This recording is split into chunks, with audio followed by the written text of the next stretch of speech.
সপ্তমীর সকালে মুর্শিদাবাদের সুতি ব্লকের এক রজুয়া দিঘিতে মঙ্গল ঘটে জল ভরে শুরু হয় রাজেশ্বরী মায়ের পুজো।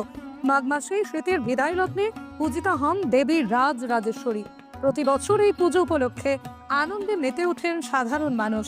দেবীর দর্শন পেতে মুর্শিদাবাদ ও বীরভূম জেলার বিভিন্ন গ্রামের পাশাপাশি ঝাড়খণ্ড এবং বিহার থেকেও প্রচুর মানুষ ভিড় জমান। দশমীর দিন দেবী রাজেশ্বরীর বিসর্জন হয়নি। দশমী শেষে পূর্ণিমা পার করে আজ রবিবার শুভ দিনে দেবীর বিসর্জন হলো। ভক্তদের কাঁধে চাপিয়ে দেবীকে নিরঞ্জনের জন্য রাজুয়া দিঘিতে নিয়ে যাওয়া হয়। সেখানে প্রতিমা বিসর্জন দেওয়া হয়। এই প্রতিমা বিসর্জনে মানুষ মেতে উঠেছেন এলাকায়।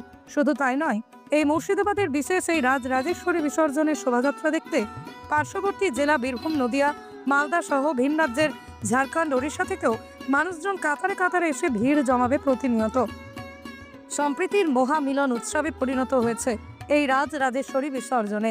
শ্রী শ্রী রাজেশ্বরী মা দুর্গার ষোড়শী রূপ, 10 মহাবিদ্যার তৃতীয় রূপ। দেবীর পুরনো মন্দির ভেঙে তৈরি করা হয়েছে নতুন মন্দির, যা উচ্চতায় প্রায় 115 ফুট।